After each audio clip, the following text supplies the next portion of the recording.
கடகராசியில் இருக்கக்கூடிய 3 நட்சத்திரக்காரர்களுக்கும் புனர்பூச நட்சத்திரம், பூச நட்சத்திரம், ஆயில்ய நட்சத்திரம், இந்த புதன் தசை நடக்கக்கூடிய நபர்களுக்கு குரு வக்ர காலங்கள் 2024 அக்டோபர் 9 முதல் 2025 பிப்ரவரி மாதம் 4ஆம் தேதி வரைக்கும் இந்த குரு வக்ர காலங்களில் இருக்குது. இந்த குரு பகவான் வக்ரகதியில் இருக்கும்போது என்ன மாதிரியான மாற்றங்களை கொடுப்பார்? கடகராசியில் இருக்கக்கூடிய புனர்பூச நட்சத்திரக்காரர்களுக்கு 4 வயது வரைக்கும் தான் தசாபுத்தி இருப்புகள் இருக்கும் குரு தசையானது. அதில் 2 வயது வரைக்கும் நம்ம கணக்கில் எடுத்துக்கிட்டால் கூட 2, அதன் பிறகு 19 வருடங்கள் சனி தசை. 2 + 19 21. 21 வயசு வரைக்கும் சனி தசை முடிஞ்சிடும். 21 வயசுக்கு பிறகு புதன் தசை ஆரம்பிக்கும். அப்போ 38 வரைக்கும் இந்த புனர்பூச நட்சத்திரக்காரர்களுக்கு இருக்கும். பூச நட்சத்திரக்காரர்களுக்கு முதல் பாதத்தில் பிறந்த நபர்களுக்கு 15 வருடங்கள் தசாபுத்தி இருப்புகள் எடுத்துட்டா கூட 15 ஒரு ப்ளஸ் 17 32 வரைக்கும் இந்த புதன் தசைங்கிறது பூச நட்சத்திரக்காரர்களுக்கு நடப்பு தசையாக வரும். ஆயில்ய நட்சத்திரக்காரர்களுக்கு ஆயில்ய நட்சத்திரம் அப்படிங்கிறது புதனோட நட்சத்திரம் தான்.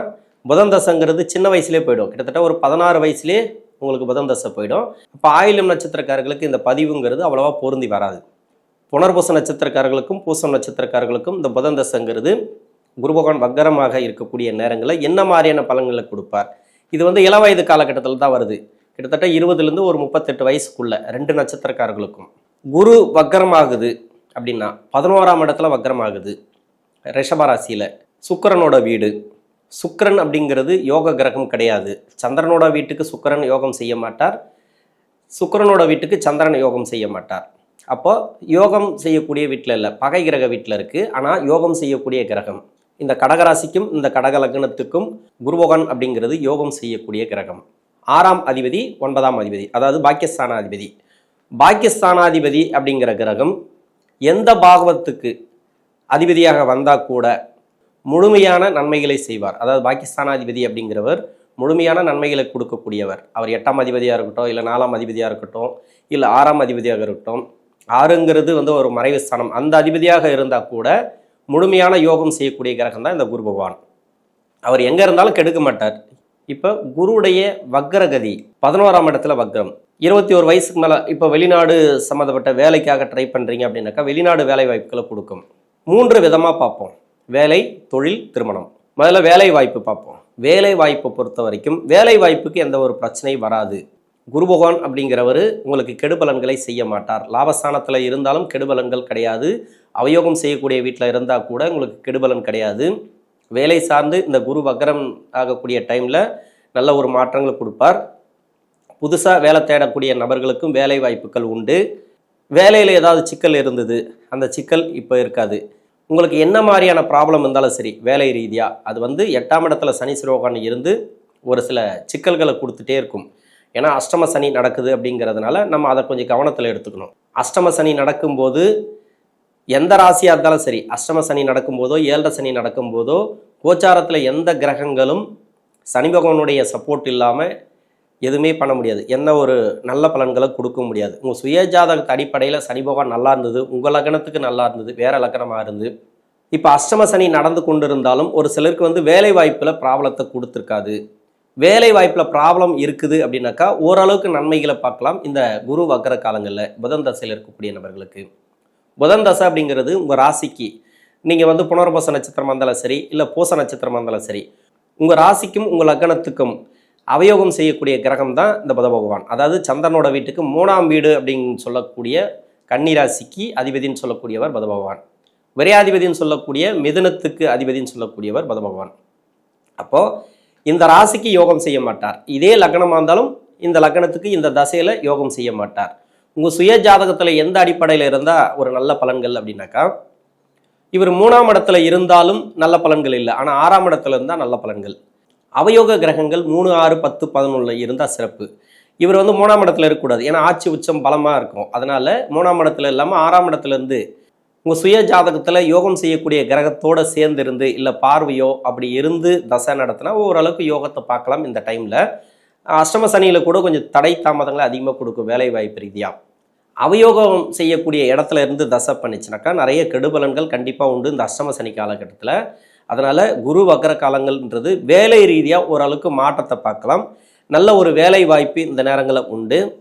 புதுசாக வேலை தேடக்கூடிய நபர்களுக்கு வேலை வாய்ப்பு உண்டு. இது வரைக்கும் நீங்கள் வேலை தேடுறீங்கன்னாக்கா வேலை வாய்ப்புகள் கொடுத்துரும். குரு பகவானை பொறுத்த வரைக்கும் முடிஞ்ச அளவு பாக்கியஸ்தான அதிபதினு சொல்லக்கூடியவர் கெடுக்கிற கிரகம் கிடையாது.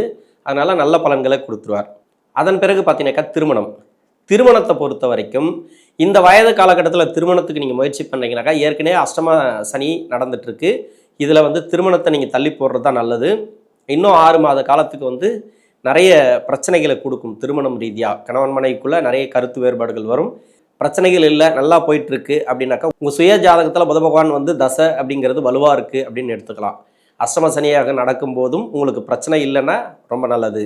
ப்ராப்ளத்தை கொடுக்குது அப்படின்னாக்கா கொஞ்சம் கவனமாக இருக்கணும். இருந்தாலும் கணவன் மனைவிக்குள்ளே கொஞ்சம் ஒற்றுமை இந்த நேரங்களில் வரும். குரு வக்கர காலங்களில் குருவுடைய நகர்வுகள் பொறுத்த வரைக்கும் லக்னாதிபதியோட நட்சத்திரம், அதாவது ராசியாதிபதியோட நட்சத்திரம் சந்திரனோட நட்சத்திரத்தில் வக்ரமாகி செவ்வாயோட நட்சத்திரத்தில் ட்ராவல் பண்ணக்கூடிய காலம், இதன் பிறகு வரக்கூடிய காலம். அதனால் உங்களுக்கு நல்ல பலன்கள் தான் உண்டு. திருமணம் ரீதியாக திருமணத்துக்காக முயற்சி பண்ணுறீங்க அப்படின்னாக்கா அந்த அஷ்டம சனி முடிவுக்கு வரப்போகுது இன்னொரு 6 மாத காலத்தில். அதன் பிறகு நீங்கள் திருமண வாய்ப்புகளை பற்றி நீங்கள் யோசிக்கலாம். திருமணம் சார்ந்து உங்களுக்கு நல்ல ஒரு முன்னேற்றம் இந்த காலகட்டங்களில் உண்டு.